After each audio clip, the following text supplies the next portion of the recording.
Welcome or welcome back, and I hope you are having a wonderful day, or at least as good of a day as Mastodon is having. Social networking that's not for sale. Now, if you don't know what Mastodon is, don't worry, but essentially it is Twitter, but not Twitter. It is Twitter adjacent. It is Twitter for people that don't want to say they're on Twitter because of the whole Elon Musk thing. Your home feed should be filled with what matters the most, not what a corporation thinks you should see. Radically different social media back in the hands of the people. That pretty much tells you all you need to know. It is not algorithm or ad-driven social media. It is Twitter with all the things people don't generally like about Twitter plucked out of it, specifically the kind of rage-baiting algorithm where the more likes or the more engagement or the more comments you get, the higher it's pushed, even if it's something crazy like a conspiracy theory. And also, it doesn't need to be advertiser friendly per se, because there are no advertisers here to be friendly toward. Now, this kind of Twitter alternative or social media alternative in general has become very popular recently. And essentially, we see this wave of them pop up and get popular every time something controversial happens with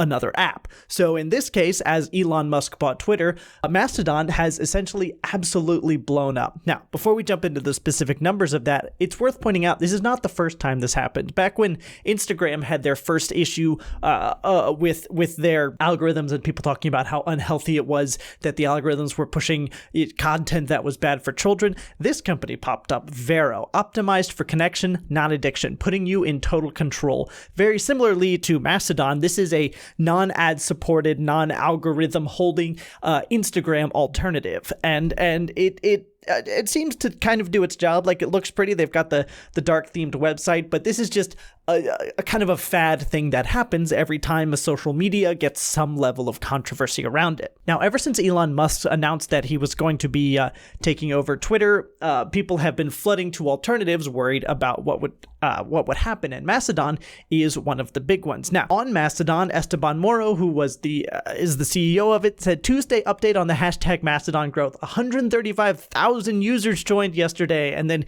he attached this screenshot with a convenient timeline showing just the spikes and when Musk offered the purchase, when he accepted the purchase, and then when he completed the purchase, and then the day of the Twitter layoffs.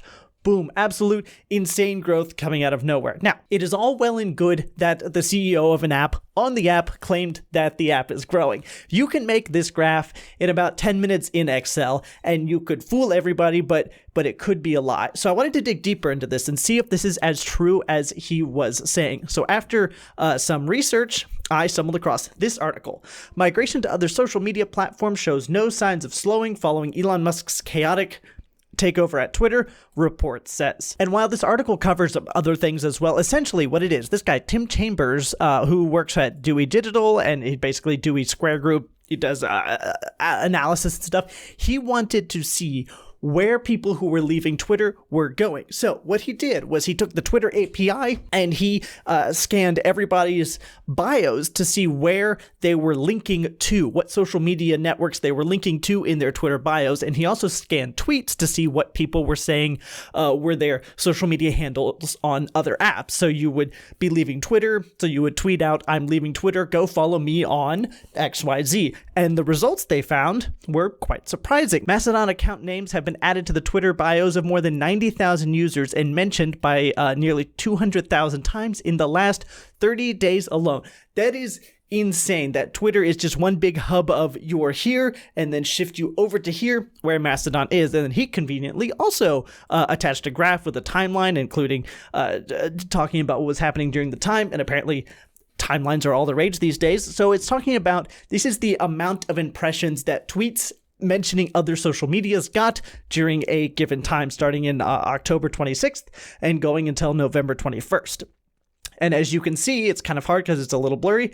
Mastodon is up here way at the very tippy top, with specifically this day having a massive amount, like 350,000 impressions of people who saw a tweet from someone saying that they were moving from Twitter and going over to Mastodon. Now, we've seen this kind of big migration before. If you remember, about a year ago, there was that big controversy around WhatsApp and their privacy. Essentially, WhatsApp offered end-to-end encryption of your personal messages and calls, and it wouldn't be able to see anything you said or anything you typed or sent messages in group text and all of that. Everything was end-to-end encryption. Your data was safe with WhatsApp. However, Facebook, which bought WhatsApp, implemented a new change in the privacy policy that basically said that Facebook would be able to gather data from WhatsApp. And this was a massive issue because the entire appeal of WhatsApp was there was no data being gathered. Everything you say, everything you do is hidden from point A to point B. Not even Facebook can access that information. So from this huge debacle, Signal, which is very similar to WhatsApp, absolutely exploded in popularity. Signal saw 7.5 million downloads last week, and then this happened in January of 2021 when the entire thing was going down between WhatsApp and the Facebook privacy issues.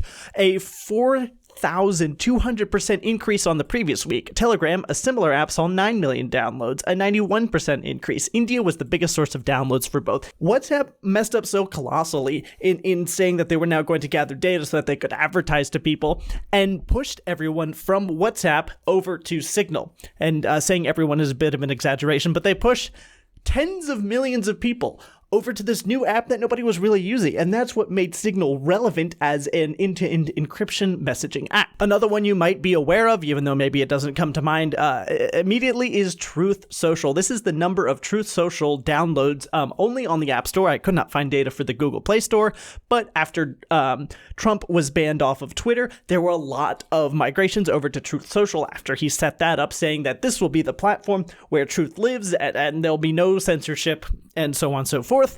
And this is just another instance of big platform does something that pushes users of that platform from that platform over to another rival platform that's essentially the same thing. It just holds slightly different values. Now, it's all well and good that Mastodon appears to be blowing up in the wake of Elon Musk's takeover of Twitter, but what does this really mean? And right now, the answer is not much. In the day and age of social media and the internet, relevancy is attention, and attention is currency. So if you want to make money or make currency, you need people's attention. And to get people's attention, you need to be relevant. At the moment, Mastodon is very relevant because of all the attention it's getting from Twitter and the takeover that Elon Musk is doing there. However, the issue that Mastodon's going to run into is the appeal is going to fade. Hype is a very temporary thing, and unless they find something else they are good at aside from just being not Twitter, they're going to kind of fade away into irrelevancy. On WhatsApp and Signal, you don't need followers, so it doesn't really matter as much if your friends aren't on it. It's just a messaging app from point A to point B. It kind of has different stakes attached to it. But something like Mastodon, it requires user-generated content in order to keep people interested and engaged and on the site, and therefore keep the site relevant. Once all the hype dies down, there needs to be something else that is bringing people back to this social media website. And not only that, but that thing, whatever it is, needs to be more interesting than something that would take people to a different social media website like TikTok or Instagram. A personal anecdote here I'd like to mention is I used to have a Vero account, this true social thing right here that not optimized for addiction, optimized for connection. I used to have this. I thought it would be interesting to have an Instagram alternative that wasn't run by whatever the advertisers wanted or by the algorithms just pushing whatever got the most wild engagement to me. But after a little bit, my personal hype kind of died off from it, and there was nobody I really knew on the app. There was nothing that kept me there. What got me there was the initial appeal of I didn't particularly want to be on Instagram, and also this seemed like a cool alternative. But then there was nothing that kept me there because my friends weren't on it, celebrities weren't on it. It felt like it was just kind of a barren wasteland, and I was wasting my time being there. I stopped caring. I stopped giving it my attention, and so for me, it faded out of relevancy. And frankly, I haven't heard anything new or exciting about the app recently. Now, Mastodon, at least, is being smart with the amount of attention they're getting. If you type Mastodon into a quick Google search, you get insane, huge publications talking about them. TechCrunch, Wired, New York Times, theGuardian, The New Yorker, CNBC, CNN. These are big companies that reach millions, probably billions of people, and they're talking about this new app that is tens of millions of dollars in free advertising, and Mastodon is taking full advantage of this, as well they should be. But the issue they're going to run into is they need to keep being relevant outside that hype, and I don't know how they plan to do that. We will, of course, see in the coming months how that's going to pan out, if people are going to stick on the app or if they're going to be there for a little while and then they realize that nobody else they know or care about is there, and so they're going to kind of trickle back to Twitter. Or maybe we'll see that Elon Musk puts someone else in charge of Twitter, which it's rumored that he might do, or says that he plans to do eventually. He wants to step back from that, and then we might see kind of a great migration back from Mastodon back onto Twitter, because Elon Musk is kind of no longer the face of the company. Social media is a brutal and an unforgiving industry to try and be in, specifically if you're doing it without algorithms and without advertising, which are the two big things that make social media possible. Your only real solution is to try and get a buyout from a bigger company. Mastodon's gonna have to do something, because while 135,000 people is a lot, maybe for the app, in the grand scheme of things, as far as keeping people interested in on apps, 135,000 is basically zero. That is nowhere near enough to keep people interested or keep the app relevant. So it'll be interesting to see how the biggest Twitter alternative and the most popular and the most hyped one does over the next few months, and I'll definitely give you an update if it crashes and burns, or if it becomes the next huge things like Be Real. So stick around for that, and I'll see you tomorrow.